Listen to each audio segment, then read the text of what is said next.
And then last but not least, Channing Crowder of The Pivot. They on his butt today, boy. Ooh, spicy. Channing Crowder, too, which I feel, I don't know if Channing Crowder really contributes to The Pivot. Sorry, Chan. Like, I think what Ryan Clark has provided and developed over at The Pivot, I think Ryan has become an excellent interviewer. Oh, man, excellent interviewer. I think Fred Taylor gives that OG wisdom. I think you just do dumb stuff to do dumb stuff, Channing Crowder. I do. You just say dumb stuff like, oh, yeah, man, I want to look at a man jump when I go to the bathroom. Shut up. What? Like you say juvenile locker room dumb stuff. I don't really think you bring a lot to the program myself. I'm not taking shots at you. This is how I feel.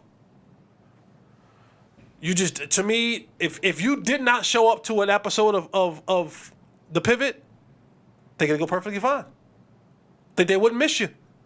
Think the show would not fall off if Channing Crowder decided that he didn't want to do it anymore. Just how I feel. Love the show. Don't think you're a major contributor to it. Best of luck to you, though, my brother. But Channing Crowder came out today or last night or whatever and was making comments and said, I'm not a big fan of Dak Prescott, and the Cowboys ate it up. That the Cowboys basically overpaid for Dak Prescott. You know, he's a good leader, but can't win because of Dak Prescott. Doesn't win the big games and all the other good stuff. And boy, Cowboy Nation has been on his head all day long. Pause. Woo. And of course, they bring up when Channing Crowder and the Privet came to training camp in Oxnard, outruns Dak Prescott. He sees the pivot. He goes and he daps up Ryan Clark. Who does he dap up next? Bro hug and all. Channing Crowder, love and to the OG, Fred Taylor. And then you hear somebody in the background and say, now don't go talk bad about him later on. Don't go talk bad about him later on. And I'm just like, you look funny in the light in this one. Because if you don't like him, don't love and dap up on him now for the being of the show. And I get it. You can separate, and this is let me say this about, this is PSA. I cannot like a player's game or performance, and it has nothing to do with the man. I can separate from, I think he's trash as a player, and it has nothing to do with he is as a man. I'll give you an example. I did not like Jason Garrett as a coach.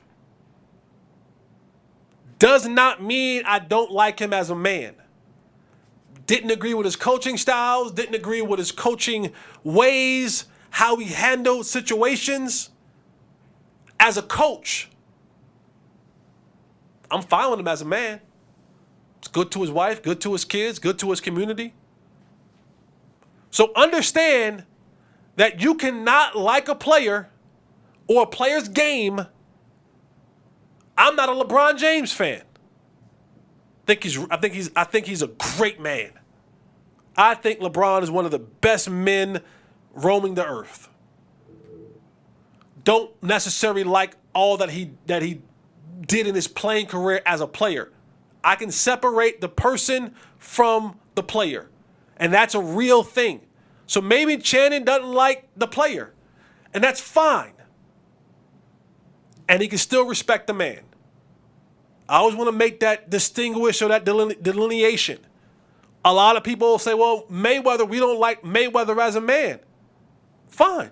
Mayweather has a lot of things not to like about as a man. Damn good boxer. I like him as a boxer. He's the GOAT as a boxer. And I get that there's certain, we won't get into other things, but You could not like the player and like the man, not like the man and like the player. Like there is both can be true. You don't have to like the player and the man. They are. I believe that they're separate. I do. I think they're separate. Now, if that man did some really nasty, foul, egregious stuff like in life, then I throw everything away. I still can you know what? He was a good player. I'm gonna get in trouble for saying this, but probably kind of like the R. Kelly situation. Like R. Kelly's a trash human being. Boy, he made some songs though. Can I say that? Boy, R. Kelly made some songs, man. Y'all don't have to agree with me. That's okay. That's okay. But a lot of y'all are here because of the songs that R. Kelly made. Your mama and your daddy. TP2. I'm just saying. That's all I got, ladies and gentlemen.